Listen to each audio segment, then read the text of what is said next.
saw some interesting videos the other day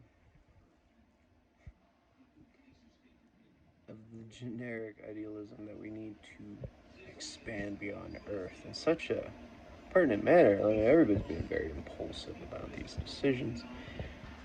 It's almost as impulsive as city regulators, right? Who just make plans to benefit and pay for themselves, essentially. Like, if a city is sustainable, the people that govern it are going to have to create problems for them to justify their position in a state of government. That's one issue, right? So, how does all this sort of correlate to moving to other planets, to becoming off-world? Well, the real question is, and I want to challenge everybody on this, since everybody understands, or is imposing upon understanding that they believe that any sort of outside in the box thinking that they know how to label people and predispose them to their own judgments, which is very righteous since you're successful in this society, which ironically you fill a niche, or you probably say it as niche, right, because you're pompous, that you if you even know what that word is in modern day, that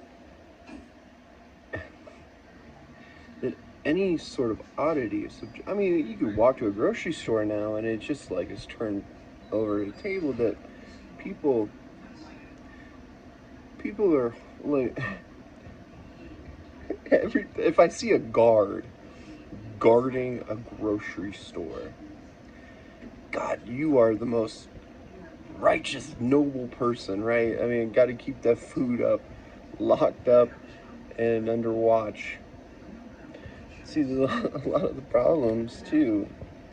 And I'm going to get to the question, is just that, and it's a very funny question, because it's going to put you in your place. It's just that once you fill these niches, and then you judge people for not fitting into where your profitability standards are, and how you move around and manipulate society, and you create these constructs that limit people who've already been there for a long time, who for one already let you in, didn't have to, right?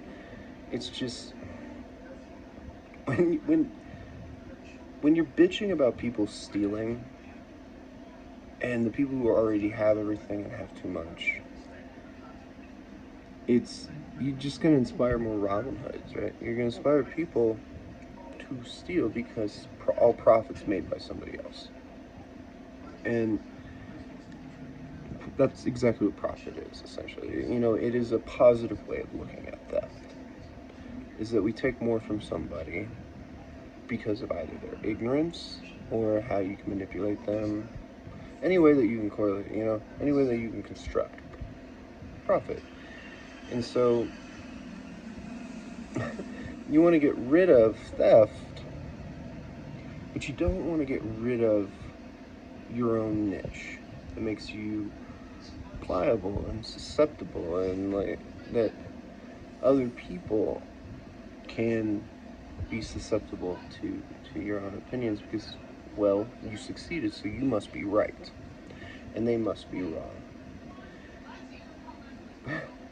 But you want to get rid of theft, you just, these people that want to try different things that can't afford them could otherwise try and afford them.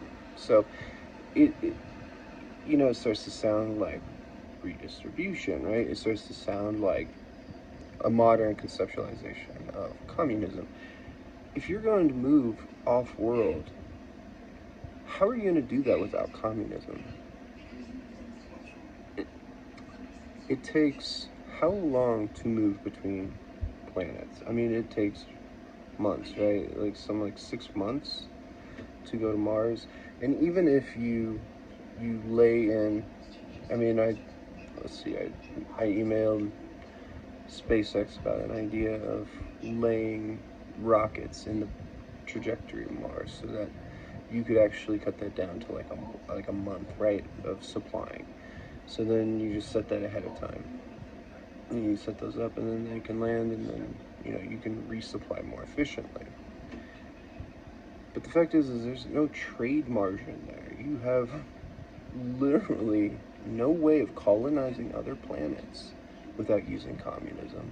There is no feasible example of how capitalism, which is supposed to be the anti-communist, it's not, but it's just more, it's communism with a way of exploiting in smaller niches and smaller margins to where you create subsections of hierarchies, and you can pretend it's you know we are not communists, we're free.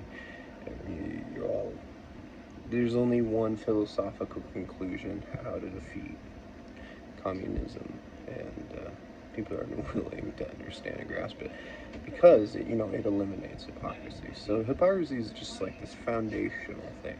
Anyway, so ignoring all that, the whole point of this video is that question: how do you expand beyond Earth, colonizing other planets right now? In one video I watched, the guy was making a point that we got all these Putins and we got just terrible leaders, and we are the constructs. I mean, if you go into an orchestra, you are defined by your worst musician, essentially. All the people are just that, the prospects of their leaders, depending on how great or how bad they are. Is that whether or not you want to have a revolution, we'll support all that stuff, but this idea that if we colonize other planets, one, we're laying a foundational philosophical structure into the future of that civilization if it succeeds. And so you're just going to take an impulsive decision to go someplace else and create a successful society. And let's just say that you aren't doing it so that you can own a planet and become the richest person in history, and so on and henceforth. Let's just say that once you get there, how are you going to create new life? How are you going to have children that might potentially be worthless? Because the only way that you can do that and function with humility without deconstructing that and saying, now we're just going to toss this dysfunctional baby off a cliff, or this rebellious nature in this child, because now we have that on Earth where we support that. But on a society on Mars, are you going to ship them back to Earth? How much money that's going to cost? And we already have plenty of fucking people on Earth, right? So you're not going to be like, we'll spend, it's probably, I don't know, $2 billion. Let's just say that.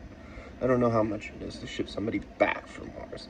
But, it's going to cost a fuck ton more than they're actually worth once they get back here. And then what? They just fall into drugs, or they become just as worthless as all the people are now, who don't fill the niches that are already filled. And so, how do you succeed on another planet without communism? It's pretty much impossible. It's like impractical and impossible. Because everybody that lives there is going to be in a biome. And so every biome that you construct is going to fill and create what? A niche. And every niche is going to be filled by the practicality of every person that colonizes the planets. And so if you're going to expand the species there, you need to have the impracticality. And unless you're going to create test tube babies and start cloning people who you can predict are going to be absolutely flawless and perfect, you are going to have problems within people that are not capable of just saying, hey, I'm going to shit in the dirt and grow some tomatoes for you. It goes back to that old philosophical conundrum within democracy of where we need to have these flaws in humanity. But Earth is so big and plentiful, right, that we can actually not simply just reproduce and replicate the same farmer to sustain the same societal structure, the same little small town indefinitely. And so I've been wrapping my head around it. I can't figure out a way that you could never have an expansion to other worlds without a root structure of communism that is the same thing as any other issue in our society that dates back to the founding and the evolutionary process that is become just embedded and irreplaceable, that we cannot remove fundamentally.